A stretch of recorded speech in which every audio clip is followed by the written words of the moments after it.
Hi, it's Kathy Hampton here from Wellside Retreats. Wellside Retreats is a transformational destination retreat and life coaching service for you. I help Black women move away from what no longer serves them and help them move toward what serves them well. So today's topic of discussion is going it alone.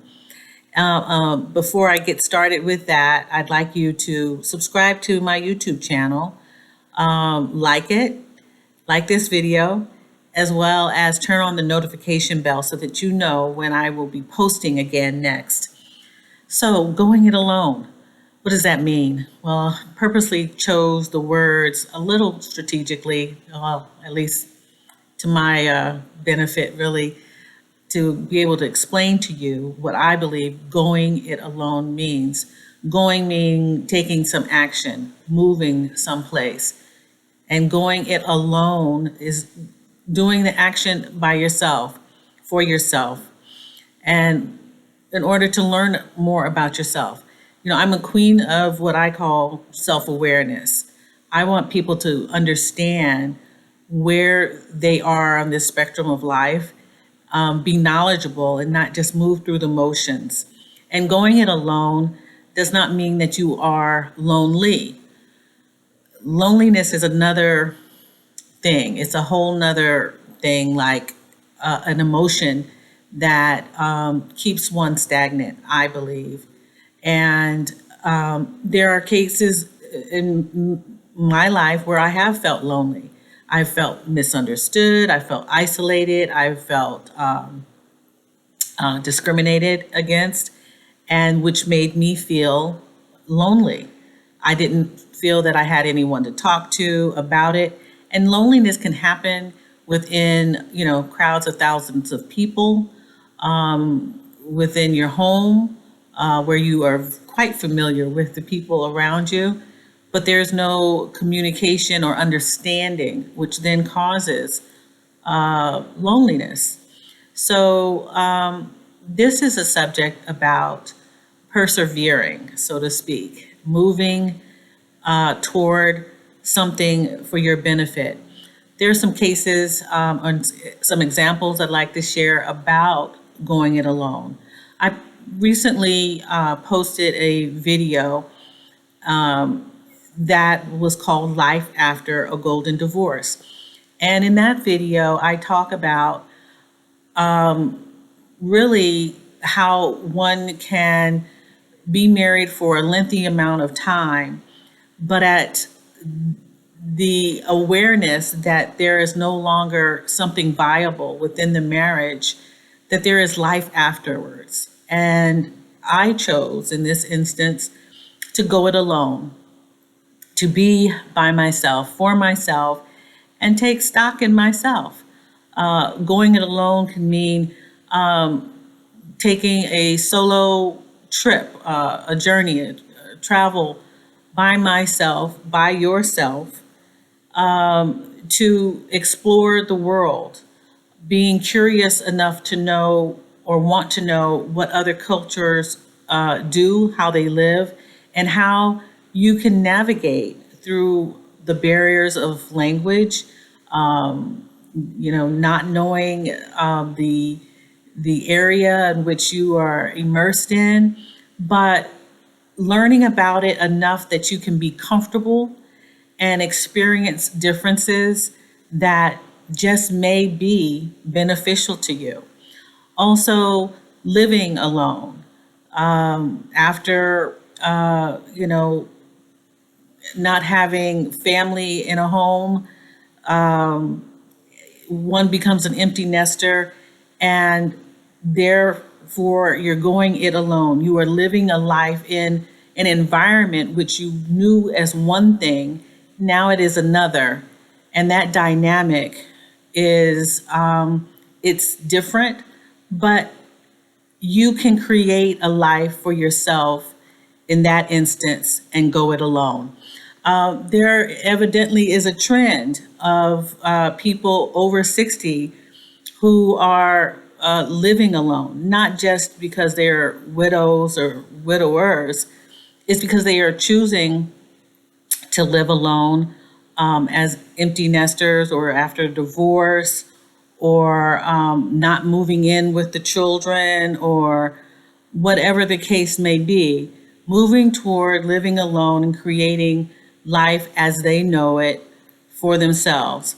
There's a video by a woman who calls herself 60 and Me, and she talks about this trend and provides resources on for people who are considering doing that. And then there are younger people who are living alone instead of living with a roommate or a partner, and choosing to live by themselves because it's easier. It's easier to do so, to manage life living without distraction or upset. If you were to have a roommate that you don't necessarily get along with, or to invite someone into your space as a roommate and it not work out. So living by yourself to protect your interest, your mind, body, spirit, and your wellness all together is fine. Whatever you choose to do with your time and energy should be applauded in going alone in life. So with that said, I hope that what you take away from this is that there are processes to going it alone. When I made my travel plans for 3 weeks, I planned ahead of time. I knew that basically I had to muster up the quote unquote courage for something new. And I knew I had the value and worth within me. I had the gusto, I had my mojo to be able to say, you know what, you can do this. You can do this by yourself. And I decided what I wanted to do when I got to my destination. I had a list of things that I wanted to see. I researched and got resources to help me make that decision on what I would do while I was there, what I would explore. And then I made a plan. I actually have a journal, and I actually consider journaling, and many people do consider journaling a tool to get what's in your head out on in a different format, out on paper, so that you can loosen up your mind for something else, basically. And so I refer to that journal when I, wanted to amend my plan, when I wanted to make sure that I was on point. And I did that. It was my roadmap to moving toward my goal of traveling alone, which I call a solo retreat.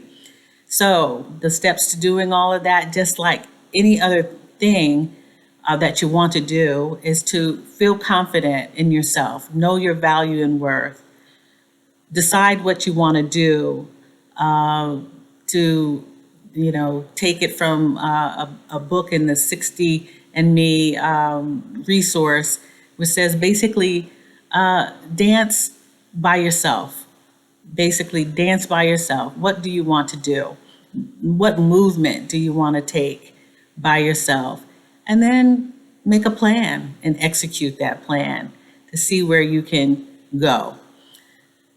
So in the description box, you'll find links to those other videos and those other YouTube creators, as well as links to how you can stay in touch with me, how you can buy me a coffee or tea, and learn more about my services as a coach and accountability life coach.